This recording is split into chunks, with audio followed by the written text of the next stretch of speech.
Gabriel Vaughn, one of our nation's most decorated soldiers. He's a hero, and now our country's most secret weapon. Gabriel possesses a rare genetic mutation that allowed us to implant a microchip in his brain. We connected his mind directly to the information grid. Something the chip does that nobody expected. I can create a virtual snapshot of an event in my mind and then walk through it. It's like a virtual evidence wall. At U.S. Cyber Command, we created a highly specialized unit around him and assigned an agent to protect him. He's the first of his kind, the next evolution of intelligence. Top. Attendez. Lui, là, sa tête, elle me dit quelque chose. Mais oui, Lost l'est disparu. D'ailleurs, on en avait parlé la dernière fois de Lost. Mais attendez, on en a parlé la dernière fois, dans le 2e épisode. Et paf, on le revoit aujourd'hui. C'est comme si tout était lié, comme si les épisodes suivaient une logique. Mais non, c'est impossible, tout serait donc prévu. Mais dans ce cas, une fois ce 3e épisode fini, pourrait-on deviner le sujet du prochain épisode? Ah ah ah!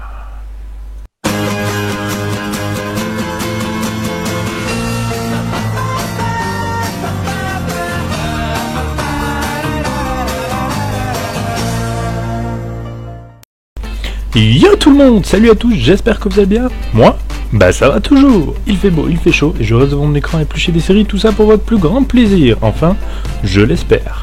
On va parler aujourd'hui d'une série moins connue que les présentes, mais c'est aussi à cela que servent ces revues de séries, faire découvrir aux gens des séries dont on ne parle pas forcément beaucoup, et je vais vous expliquer pourquoi.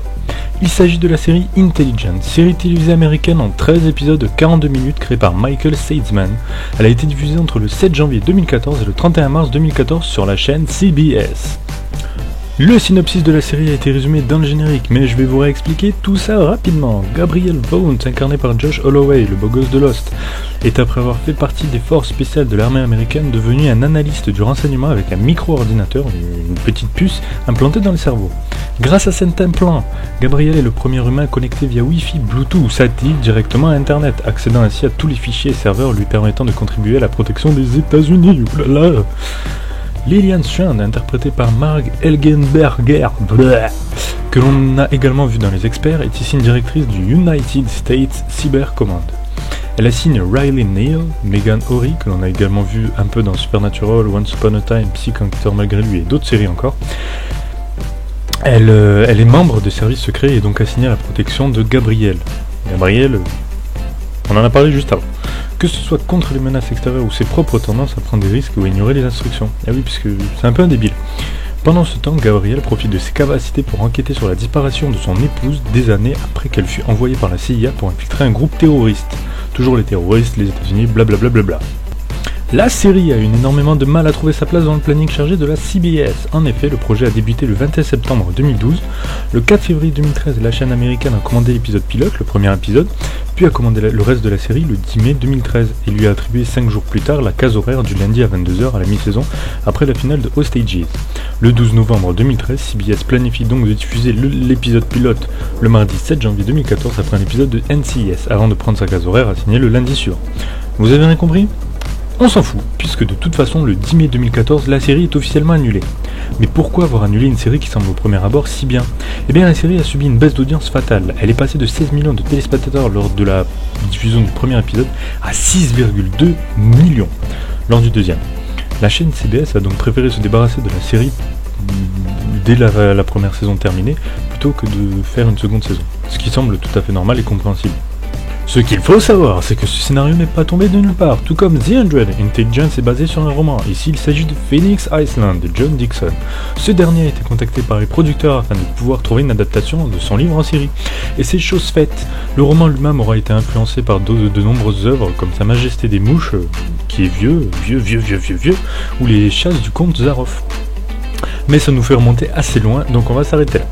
Je me dois quand même de préciser que la série ne respecte pas totalement le roman de Monsieur Dixon. En effet, il s'agit selon les dires de l'auteur lui-même, plutôt d'un prolongement de son œuvre et du développement des intrigues secondaires. C'est peut-être la raison principale du manque de profondeur scénaristique dans Intelligence.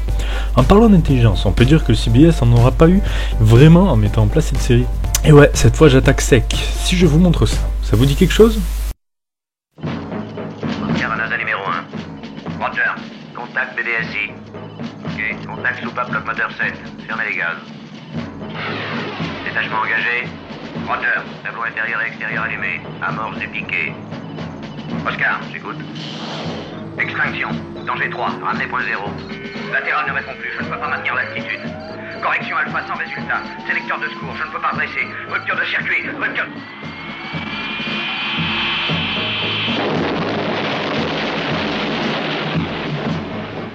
Steve Austin, astronaute, un homme tout juste vivant.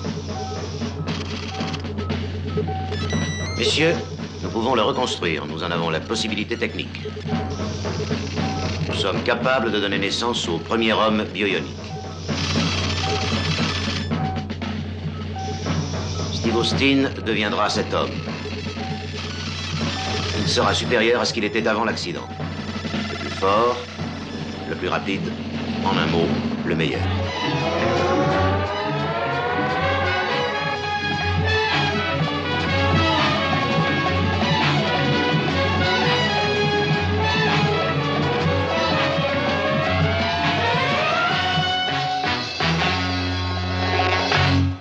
Il s'agit de l'homme qui valait 3 milliards, elle a duré de 74 à 78. Intelligence n'est qu'une version 2.0 de cette série, elle n'a pas grand chose de novateur. Chuck 2.0, il y a 10 ans, proposait un concept assez proche. Chuck, avec humour et entrain, faisait de même avant de s'arrêter, malheureusement.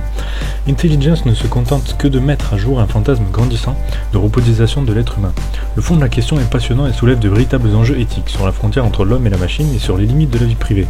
Mais malheureusement, c'est un sujet qui a été vu, revu et revu sous tous ses angles, avec même tout récemment la sortie au cinéma du film Transcendance, qui s'approche de cette idée sans pour autant y être vraiment.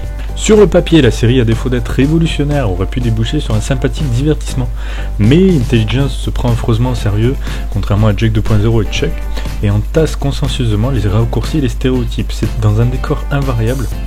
En l'occurrence, la région de Vancouver où se tourne la série, elle nous présente les méchants pakistanais puis les méchants chinois, en multipliant les scènes de bavardage pseudo-diplomatique ou scientifique déballées par les dirigeantes rigides. Le féminin, bienvenue ici, est malgré tout mal servi. En parlant des décors, juste 2-3 petits trucs à vous montrer. Vous voyez ce plan? C'est l'épisode 1. Ça, c'est l'épisode 2. Ça, le 3.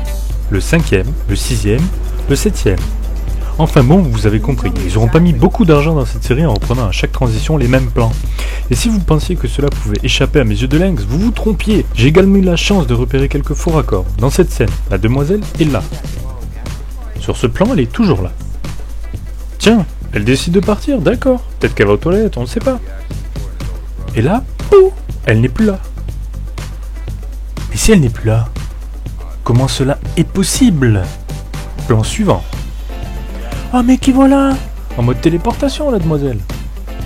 Et sur cette petite scène de course-poursuite très entraînante qui me donne envie de leur courir après, on voit ici une magnifique serrure très efficace. Et le plan d'après. Oh mais dis donc, le gamin a préféré changer la serrure entre temps ou c'est autre chose, un souci mental des producteurs? Non, on sait pas. À part ça, un point que j'ai apprécié, les effets de plan de projection mentale qui me font un peu penser à celle des experts ou celle de Sherlock. Chalk, asphalt, brick dust, vegetation. And then there's this chocolate. I think we're looking for a disused sweet factory. We need to narrow that down. A sweet factory with asphalt? No. Too general. Need something more specific. Chalk, chalky clay, that's a far thinner band of geology. Brick dust. Building site, bricks from the 1950s. There's thousands of building sites in London. Got people out. 35,000 words? I'm skimming. Look at the phraseology, there should be a pattern. Then locate documents where certain word groupings have been used before. Nelson. Can you run a program like that or something? Yes, I can do that here.